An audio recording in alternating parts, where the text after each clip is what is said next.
নমস্কাৰ কৃষক বন্ধুসকল, অন্য নিৰদ্ৰে আজি এটা নতুন এটা ভিডিঅ'লৈ আপোনালোকক সকলোকে স্বাগতম জনাই আজি ভিডিঅ'টো ষ্টাৰ্ট কৰিছোঁ। তো আজিৰ ভিডিঅ'টো আপোনালোকে ভিডিঅ'ত দেখিবলৈ পাইছে লেচেৰা মাহ খেতিৰ বিষয়ে আমি আলোচনা কৰিম। তো আমি ভিডিঅ'টো দেৰি নকৰাকৈ আমি ভিডিঅ'টো আৰম্ভ কৰোঁ। তো আপোনালোকে চাবই পাৰিছে মই এনেকৈ লেচেৰা খেতিটো কৰিছোঁ আৰু ইয়াত কি সাৰ প্ৰয়োগ কৰিছোঁ এইটো আমি পিছৰ ভিডিঅ'ত আপোনালোকক ক'ম।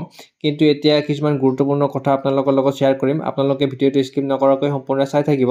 আৰু যদি আপোনালোকে এইটো চেনেল যদি প্ৰথম আহিছে তেতিয়াহ'লে চেনেলটো ছাবস্ক্ৰাইব কৰি দিয়ক আৰু লগতে লাইক কৰি দিয়ক। এতিয়া আমি ষ্টাৰ্ট কৰোঁ ভিডিঅ'টো। বছৰটোৰ প্ৰায় সকলো সময়তে উপলব্ধ এই লেচেৰা মাহৰ জৈৱিক কৃষি পদ্ধতিৰ বিষয়ে কৃষকসকলে কিছু কথা জানি লোৱা অতি দৰকাৰ, কিয়নো এই লেচেৰা মাহ এবিধ জনপ্ৰিয় পাচলি আৰু গ্ৰাহকসকলে ইয়াক সৰ্বাধিক ব্যৱহাৰ কৰে। বিভিন্ন জাতৰ লেচেৰা মাহৰ খেতি কৰা হয় যদিও সাধাৰণতে 3 প্ৰকাৰৰ জাতৰ খেতি কৃষকসকলে কৰে। এই 3 প্ৰকাৰ জাত হ'ল, 1 নম্বৰটো হ'ব আপোনালোকৰ জোপোহা জাতীয়, আৰু 2 নম্বৰ জাতটো হ'ব আংশিকভাৱে বগাই যোৱা, আৰু 3 নম্বৰটো হ'ব দীঘল চাই জাতীয়।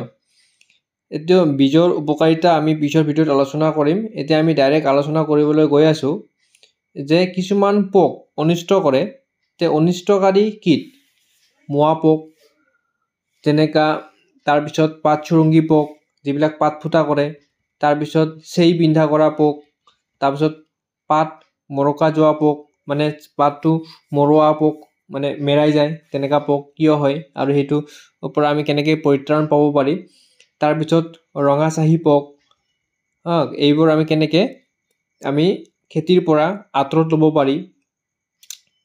ঠিক আছে, তো এতিয়া প্ৰথম আমি পাত চুৰুংগী পোকৰ বিষয়ে আমি আলোচনা কৰিম যে পাত চুৰুংগী পোকটো কি হয় আৰু ইয়াক কি কাম কৰে আৰু ইয়াক কেনেকৈ আমি খেতিৰ পৰা আমি ভগাব পাৰি।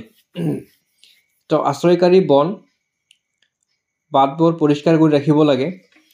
আৰু 2 নম্বৰতে আমি নিয়মিত নিম তেল 1 লিটাৰ পানীত 25 মিলিলিটাৰ স্প্ৰে কৰিব লাগে। আৰু চেই বিন্ধা কৰা পোক, কিছুমান কি পাতখিনি ফুটা কৰাই বিন্ধা কৰে, আৰু যদি আপোনালোকৰ গাছত ফল লাগে তেতিয়াহ'লে কি হয়, সেই পোকখিনি আপোনালোকৰ যিটো লেচেৰা মাহ হ'ব তাত তাত শুঙা দি ফুটা কৰে। তেনেকৈ হ'লে আপোনালোকে ঘৰুৱা পদ্ধতিত আপোনালোকে দিব পাৰে। গৰুৰ মুত, শিং আৰু কণ জলকীয় অলপমান জলকীয়াৰ আপুনি মিশ্ৰণ কৰি দিব পাৰে, পানী স্প্ৰে কৰিব লাগে। তাৰপিছত আপোনালোকে নিমগুটিৰ ৰস 1 লিটাৰ পানীত 50 মিলিলিটাৰ স্প্ৰে কৰিব লাগে। তাৰপিছত নিমৰ খলহি প্ৰতি বিঘাত 35 কিলোগ্ৰামকৈ ফুল ফুলিবলৈ ধৰাৰ সময়ত প্ৰয়োগ কৰিব লাগে।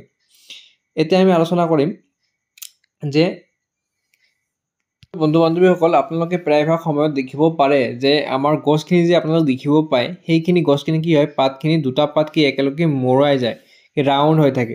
তো সেইটো হ'লে কি কয়, সেইটোক আমি কওঁ আৰু পাত মৰোৱা পোক। যিটো পাত মৰোৱা পোক আছে সেইটো পাত মৰোৱা বা